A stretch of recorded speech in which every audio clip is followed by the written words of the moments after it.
Assalamualaikum warahmatullahi wabarakatuh. Perkenalkan, nama saya Reta Syabila dari kelas 91, kelompok 2. Pada proyek kali ini bertema kearifan lokal. Topiknya adalah eksplorasi budaya daerah Mandar. Sekian dari saya, masuk ke intronya.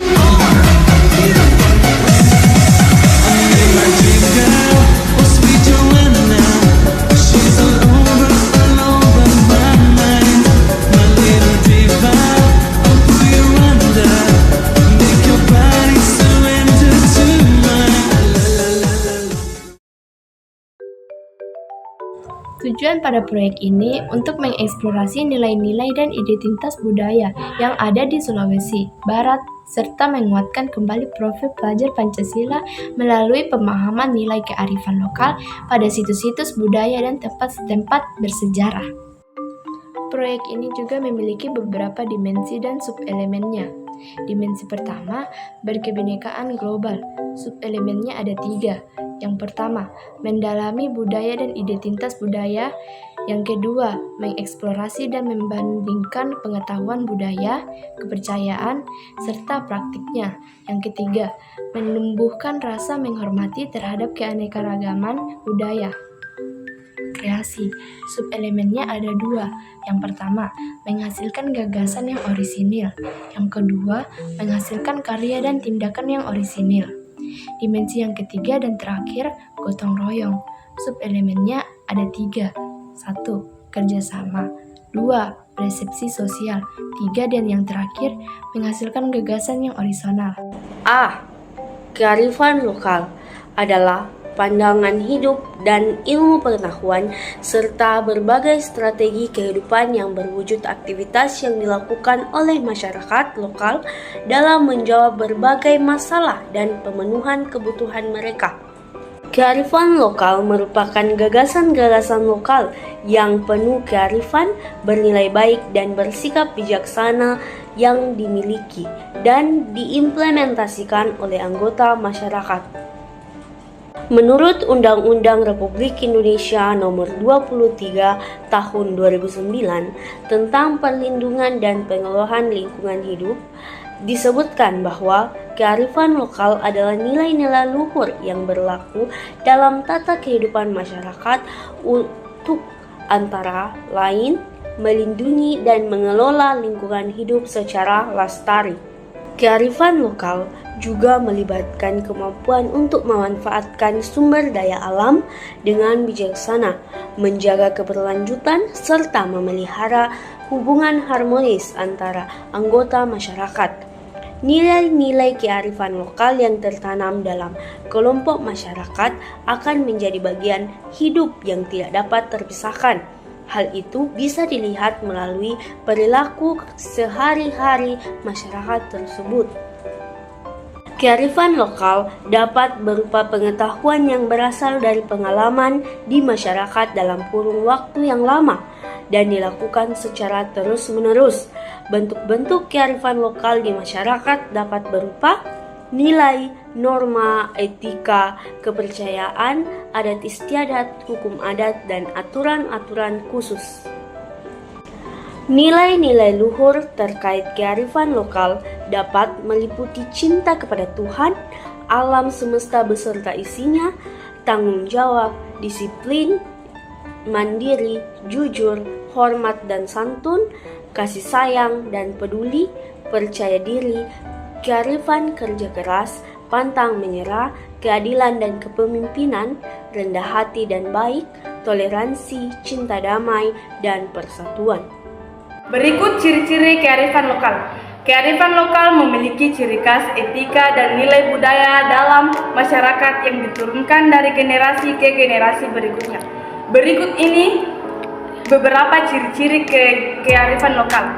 Yang pertama, mampu bertahan dari budaya luar. Yang kedua, memiliki kemampuan mengakomodasi budaya luar. Yang ketiga, memiliki kemampuan menginteraksi budaya luar. Dan yang keempat, memiliki kemampuan menginteraksi atau menyatukan budaya luar. Yang kelima, memiliki kemampuan mengendalikan. Yang keenam, memiliki kemampuan memberi arah dan petunjuk perkembangan budaya. Berikut jenis-jenis kearifan lokal. Yang pertama, kearifan lokal berwujud nyata. Kearifan lokal berwujud nyata atau kearifan lokal yang bisa dilihat dan disentuh. Kearifan lokal dalam bentuk nyata bisa dilihat dalam berbagai bentuk, baik itu dalam bentuk tekstual seperti tata cara, aturan, atau sistem nilai. Adapun untuk lainnya berupa intelektual seperti berbagai jenis berbagai jenis rumah adat yang ada di Indonesia. Bentuk kearifan lokal berwujud nyata lainnya adalah cagar budaya seperti patung, berbagai alat seni tradisional, senjata tradisional yang diwariskan dengan turun-temurun ini dari generasi ke generasi lainnya, hingga tekstil tradisional seperti kain sabe Mandar di Sulawesi Barat, dan kain tenun dari Pulau Sumba. Yang kedua, kearifan lokal yang tidak berwujud nyata. Kearifan lokal yang tidak berwujud nyata ini tidak bisa dilihat wujudnya secara nyata. Walau tidak dilihat, kearifan lokal jenis ini bisa didengar karena disampaikan secara verbal. Bentuk kearifan lokal tidak berwujud nyata antara lain nasihat, nyanyian, patung, atau cerita yang mengandung pelajaran hidup bagi generasi selanjutnya. Hal ini berwujud agar para generasi muda tidak melakukan tindakan buruk yang dapat merugikan diri sendiri, masyarakat, serta alam sekitar yang menjadi rumah serta sumber penghidupan mereka. B. Sejarah kebudayaan suku Mandar.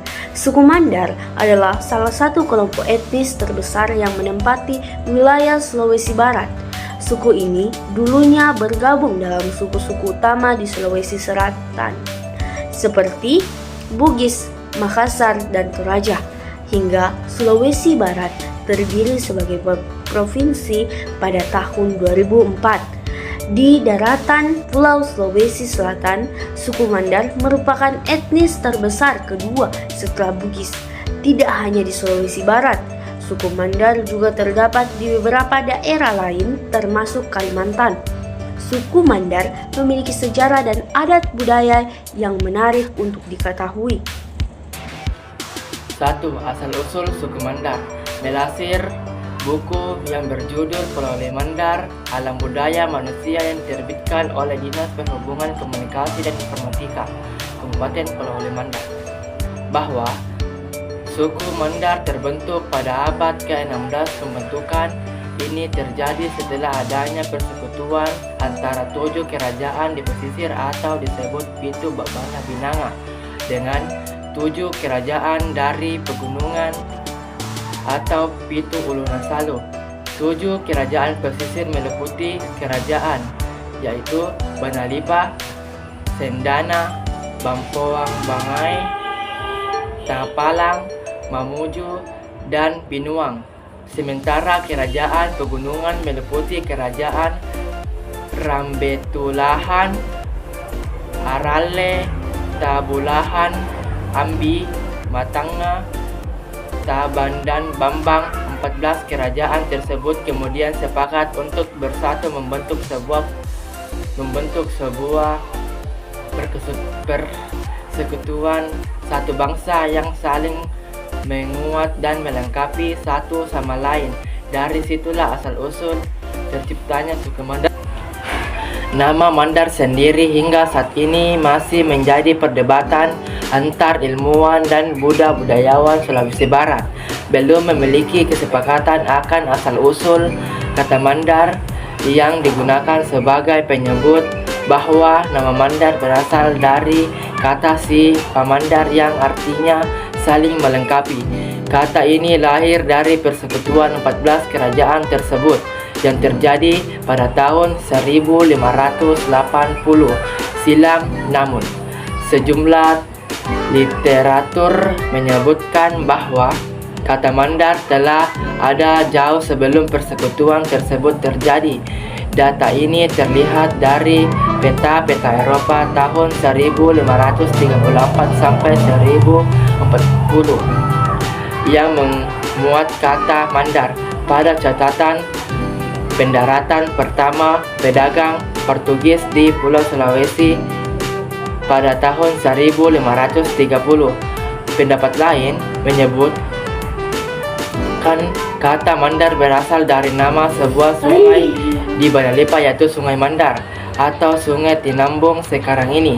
Hal ini dilandaskan bahwa Kerajaan Banalipa adalah suatu dari 14 kerajaan yang memiliki pengaruh politik yang cukup kuat waktu itu, sehingga nama persekutuan tersebut dikenal dengan nama Mandar. Bahasa suku Mandar. Suku Mandar menggunakan bahasa Mandar. Penggunaan bahasa Mandar memiliki sejumlah dialek yang berbeda. Dialek ini dipengaruhi kawasan setempat. Adapun wilayah Sulawesi Barat yang menggunakan bahasa Mandar, antara lain Ngajene, Polewali Mandar, dan Mamuju.